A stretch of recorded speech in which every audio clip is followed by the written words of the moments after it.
السلام علیکم ورحمۃ اللہ وبرکاتہ۔ حضرت نواز بن سامان رضی اللہ عنہ سے روایت کی، انہوں نے کہا کہ رسول اللہ صلی اللہ علیہ وسلم نے ایک صبح دجال کا ذکر کیا۔ آپ نے اس کے ذکر کے دوران میں کبھی آواز دھیمی کی، کبھی اونچی کی، یہاں تک کہ ہمیں ایسا لگا جیسے کہ وہ کھجوروں کے جھنڈ میں موجود ہے۔ جب آپ نے ہم میں اس سخت تاثر کو بھانپ لیا، آپ نے ہم سے پوچھا، آپ لوگوں کو کیا ہوا ہے؟ ہم نے کہا کہ اللہ کے رسول، صبح کے وقت آپ نے دجال کا ذکر فرمایا تو آپ کی آواز میں ایسا اتار چڑھاؤ تھا کہ ہم نے سمجھا کہ وہ کھجوروں کے جھنڈ میں موجود ہے۔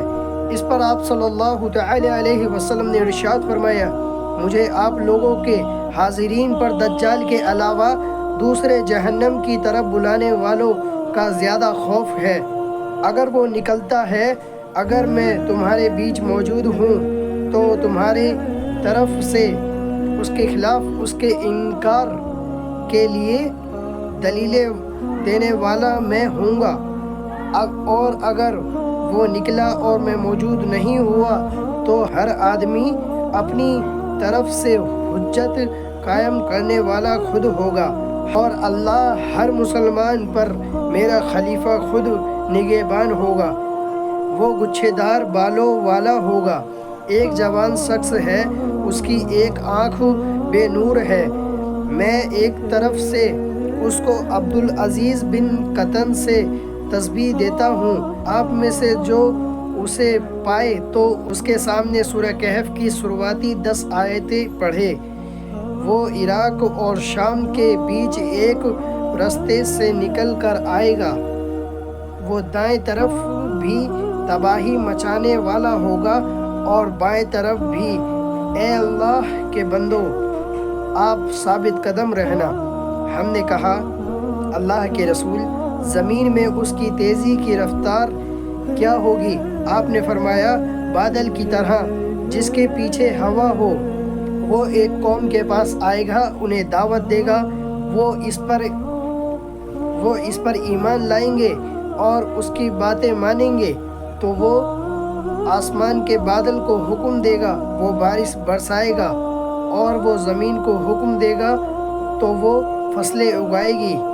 شام کے اوقات میں ان کے جانوروں چراگاہوں سے واپس آئیں گے تو ان کے کوہان سب سے زیادہ اونچے اور دھن بہت زیادہ بھرے ہوئے اور کوکھیں پھیلی ہوئی ہوں گی۔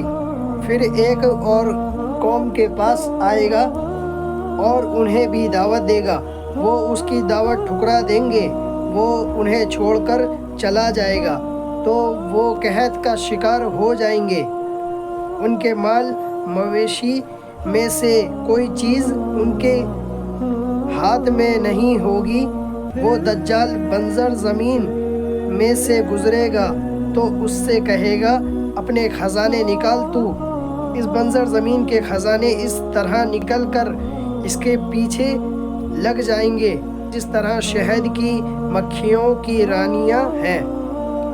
پھر وہ ایک بھرپوری جوان کو بلائے گا اور اسے تلوار مار کر یکبارگی 2 حصے میں تقسیم کر دے گا، جیسے نشانہ بنایا جانے والا ہدف اچانک ٹکڑے ہو گیا ہو۔ پھر وہ اسے بلائے گا، وہ زندہ ہو کر دیکھتے ہوئے چہرے کے ساتھ ہنستا ہوا آئے گا۔ وہ دجال اسی عالم میں ہوگا جب اللہ مسیح ابن مریم علیہ السلام کو اٹھانا فرما دے گا۔ وہ دمشق کے حصے میں ایک سفید مینار کے قریب 2 کیسری کپڑوں میں 2 فرشتوں کے کندھوں پر ہاتھ رکھے ہوئے، جب وہ اپنا سر جھکائیں گے تو قطرے گریں گے، سر اٹھائیں گے تو اس سے چمکتے موتیوں کی طرح پانی کی بوندیں گریں گی۔ کسی کافر کے لیے جو آپ کی سانس کی خوشبو پائے گا، مرنے کے سوا کوئی چارہ نہیں ہوگا۔ ان کی سانس کی خوشبو وہاں تک پہنچے گی جہاں تک ان کی نظر جائے گی۔ آپ علیہ السلام اسے ڈھونڈیں گے تو اسے لدیا کے دروازے پر پائیں گے اور اسے قتل کر دیں گے۔ پھر عیسیٰ ابن مریم علیہ السلام کے پاس وہ لوگ جائیں گے جنہیں اللہ نے اس دجال کے دام میں آنے سے محفوظ رکھا ہوگا، تو وہ اپنے ہاتھ ان کے چہروں پر پھیریں گے اور انہیں جنت میں ان کے درجات کی خبر دیں گے۔ وہ اسی عالم میں ہوں گے کہ اللہ عیسیٰ علیہ السلام کی طرف وحی فرمائے گا، میں نے اپنے پیدا کیے ہوئے بندوں کو باہر نکال دیا ہے، ان سے جنگ کرنے کی طاقت کسی میں نہیں، آپ میری بندگی کرنے والوں کو اکٹھا کر کے طور کی طرف لے جائیں، اور اللہ یاجوج ماجوج کو بھیج دے گا، وہ ہر اونچی جگہ سے امڑتے ہوئے آئیں گے۔ ان کے پہلے لوگ میٹھے پانی کی بہت بڑی جھیل بحیرہ طبریہ سے گزریں گے، اور اس میں جو پانی ہوگا اسے پی جائیں گے۔ پھر آخری لوگ گزریں گے تو کہیں گے، کبھی اس بحیرہ میں بھی پانی ہوگا۔ اللہ کے نبی حضرت عیسیٰ علیہ السلام اور ان کے ساتھی گھیر ہو کر جائیں گے، یہاں تک کہ ان میں سے کسی ایک کے لیے بیل کا سر اس سے بہتر قیمتی ہوگا جتنے آج تمہارے لیے 100 دینار ہیں۔ اللہ کے نبی عیسیٰ علیہ السلام اور ان کے ساتھی گڑ گڑا کر دعائیں کریں گے تو اللہ ان یاجوج ماجوج پر ان کی گردنوں میں کیڑوں کا عذاب نازل کر دے گا، تو وہ ایک انسان کے مرنے کی طرح یکبارگی اس کا شکار ہو جائیں گے۔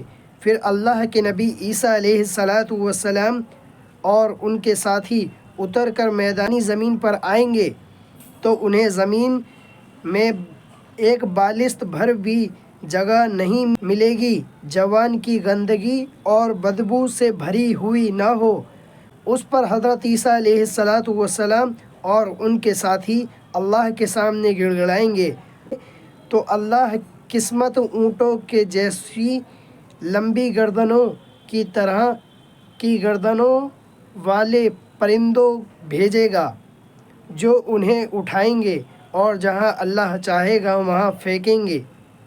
پھر اللہ ایسی بارش بھیجے گا جس سے کوئی گھر اینٹا ہو یا ان کا خیمہ اوٹ مہیا نہیں کر سکے گا، وہ زمین کو دھو کر شیشے کی طرح صاف کر چھوڑے گی۔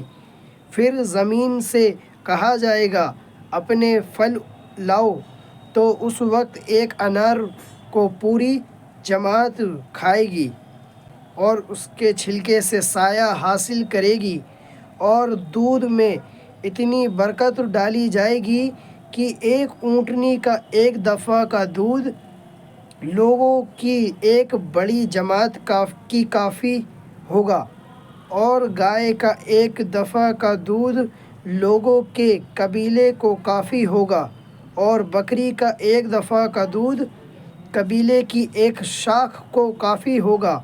وہ اسی عالم میں رہیں گے کہ اللہ ایک عمدہ ہوا بھیجے گا، وہ لوگوں کو ان کی بغلوں کے نیچے سے پکڑے گی، اور ہر مومن ہر مسلمان کی روح قبض کر لے گی، اور بدترین لوگ باقی رہ جائیں گے، وہ گدھوں کی طرح برسے عام آپس میں گھال میل کریں گے، تو انہی پر قیامت قائم ہوگی۔